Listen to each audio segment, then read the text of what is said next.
দর্শক আসসালামু আলাইকুম। আজ আমি যেই খামারে আসছি এটা হচ্ছে মাস্টার ভাই। মাস্টার ভাইয়ের সাথে পরিচয় হব এবং আহ, কিছু কথা বলবো, যেটা না বলে না। এটা বারবার এই গরুটি মিস করছে এবং এত পরিমাণে অ্যাবর্শন করছে, মিস না অ্যাবর্শন করছে, মানে 2 মাস 3 মাস পর পর। এই বিষয় নিয়ে মাস্টার ভাইয়ের সাথে কিছু কথা বলবো। মাস্টার ভাই আসসালামু আলাইকুম। ওয়ালাইকুম সালাম ভাই। ভাই ভালো আছেন? হ্যাঁ হ্যাঁ ভাই ভালো আছি। এই গরুটা আপনার মানে লাস্ট ফিনিশিং মানে কয়বার মিস করছিল এটা আপনি?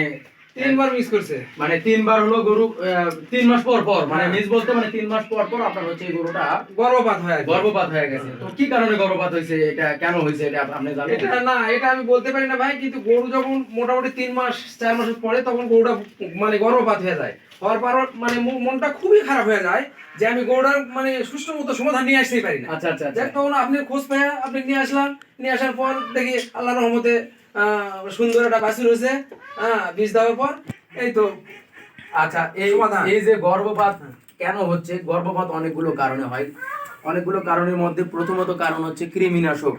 প্রতি 3 মাস পর পর কৃমিনাশক ডোজ না করলে গর্ভপাত হওয়ার সম্ভাবনা থাকে। এবং এই গরুটার ভিতরে বিভিন্ন রকম ব্রুসেলিসিস, ভেব্রিওসিস এ ধরনের বা পায়োমেট্রা এ ধরনের রোগ হলে সমস্যা হয়। কিন্তু আর একটা মেন কারণ হচ্ছে আপনার সাথে লাস্ট ফিনিশিং একটা গল্প করা হয়েছিল ভাই। হ্যাঁ ভাই, ওই যে কি গল্পটা করা হয়েছিল আপনার মনে আছে? যে 4 স্টলে গল্প করা হয়েছিল যে ভাই এটা দুষ্টু জিনের কারণেও কিন্তু হ্যাঁ হ্যাঁ হ্যাঁ হ্যাঁ। এটা মনে আছে আপনার? হ্যাঁ হ্যাঁ ভাই বেরোর মনে আছে তো? হ্যাঁ, তো ওই দুষ্টু জিন এটা আসলেই জিন এবং ইনসান এই দুটা জিনিস তো আমাদের সৃষ্টিকর্তা ইয়া হ্যাঁ করে হ্যাঁ দিয়েছে, তাই সঠিক না? জিনিস। হ্যাঁ তবে এই জিনগত সমস্যার কারণে এই সমস্যা হয়েছে। পরে লাস্টে আমি কি করে দিয়েছি হ্যাঁ, বলতে ওই একটু? জিনের যে আমাদের যে সূরা আয়াতুল কুরসি। আয়াতুল কুরসি লেখার পর তো এটা গলাতে কি আছে? হ্যাঁ, গলাতে আছে, এখনো এখনো আছে, এখনো, না? হ্যাঁ, এখনো আছে। তো এই এখনো জিন আছে।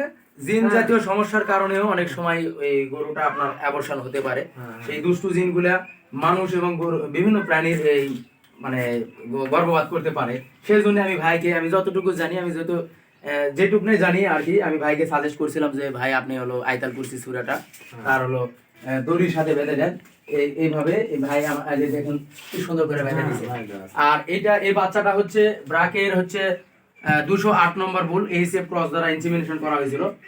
আর বিশেষ করে এই গরুগুলো নিধন হয়ে যাচ্ছে, দিনের পর দিন নিধন হয়ে যাচ্ছে। কারণ আমরা এমন এক টাইমে চলে আসবো যে আমরা দুধ ব্যয় করি, আমরা বাঙালি কিন্তু দুধ পাবো না এমন এক টাইমে। কারণ বিশেষ করে কুরবানির টাইমে অনেক মানুষ কি করে, গরু যখন গর্ভপাত হয়ে যায় বা গরু যখন কনসেপ্ট করে না, বারবার মিস করে না, বিক্রি করে না ভাই। অনেক মিস করে। হ্যাঁ, আমি তো সিদ্ধান্ত নিয়েছিলাম যে আরে এবার যদি মিস করে আপনিও সিদ্ধান্ত নিয়েছিলেন? গরু রাখবো না এটা। দেখছেন কি অবস্থা, যখন ভাইয়ের মন ভেঙে যায়, বারবার গর্ভপাত হয়ে যায়, তো পরে লাস্ট টাইম বললাম ভাই এবার ইনশাল্লাহ আমি কনসেপ্ট করাবো, কিন্তু কিছু কিছু নিয়ম কানুন মেনে চলতে হবে। তারপরে ভাই একটু তাড়াহুড়া করছিল যে ভাই গরু আবার হিটে আসছে, তাড়াতাড়ি বীজ দিয়ে দেন। কিন্তু আমি বলছিলাম যে ভাই 2 মাস অপেক্ষা করেন, একটু গরুটাকে রেস্টে রাখতে হবে। তো রেস্টে রাখার পরে আমি কি করছিলাম, এটাকে ইনসিমিনেশন করার পরে পরে লাস্ট সময় আমি মোটামুটি 6 মাসের মাথায় যায় আমি কৃমিনাশক ডোজ করে দিয়েছিলাম। লিভার টনিক, জিঙ্ক এবং ক্যালসিয়াম খাওয়ানো হয়েছিল।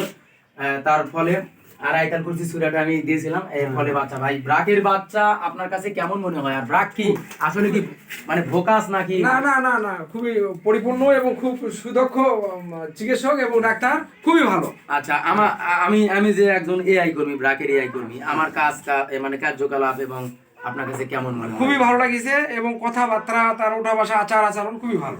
আচ্ছা, খুবই ভালো। আর ব্রাক হচ্ছে বিশ্বের মধ্যে প্রথম এবং প্রধানতম স্থান করে আছে। ব্রাক একটা মাল্টিন্যাশনাল কোম্পানি এবং ব্রাকের বীজ, আসলে ব্রাক মানেই ব্র্যান্ড। হ্যাঁ, আমি যতটুকু মনে করি ব্রাক মানেই ব্র্যান্ড। ব্রাকের বাচ্চা পেয়ে অনেকে উপকৃত হয়েছে। এই যে দেখেন ষাঁড় বাচ্চা, কত সুন্দর ষাঁড় বাচ্চা হয়েছে। এই বাচ্চাটা আসলে ভালো আছে। তবে আমি বুলেট হোসেন বলতেছি, আমার বাড়ি হচ্ছে তেঘোর, আমার ইউনিয়ন ভোপারা। দেশ ও দেশের বাইরে যারা আমার ভিডিওটি দেখছেন তাদেরকে জানাই ব্রাক কৃত্রিম প্রজনন এন্টারপ্রাইজের পক্ষ থেকে শুভেচ্ছা, অভিনন্দন। আর আমার ভিডিওটি ভালো লাগলে অবশ্যই ইউটিউব চ্যানেলে গিয়ে সাবস্ক্রাইব করে যাবেন এবং আমার জন্য সবাই দোয়া করবেন। এবং সমস্ত ভিডিও এবং পুরো ভিডিও পেতে আমার লাইক কমেন্ট শেয়ার করবেন। এবং কমেন্ট না করলে ভালোভাবে তো বুঝবো না যে আমার ভিডিওগুলো ভালো হচ্ছে কিনা, কারণ সবার উপকারে আসতেছি কিনা। কারণ আমার ভিডিওটা হচ্ছে উপকারের সাথে, মানুষের কল্যাণের স্বার্থে, কোনো রাজনৈতিক ভিডিও না। আমার ভিডিও ভালো লাগলে অবশ্যই সাবস্ক্রাইব করবেন এবং কমেন্ট করবেন। সবাই ভালো থাকবেন, সুস্থ থাকবেন। ভাই একটু শেষ করে দেন আর আপনার আমার বিষয়ে কিছু বলে যান, আর ব্রাক বিষয়ে কিছু বলে যান। ব্রাক কেমন? ব্রাক খুবই ভালো। আচ্ছা। ব্রাকের যে বীজগুলো দেয় এর আগেও উনি গরু দিয়েছি যখন ছিল আমার আরো গরু আর কি, আচ্ছা। তখন তারপরে দেখেছি যে না, আপনার সাথে সাক্ষাৎ হওয়ার পর ব্রাকের বীজগুলা খুবই ভালো, আচ্ছা। এবং আপনি আরো ভালো কিছু হোক, ভালো কিছু কামনা করি।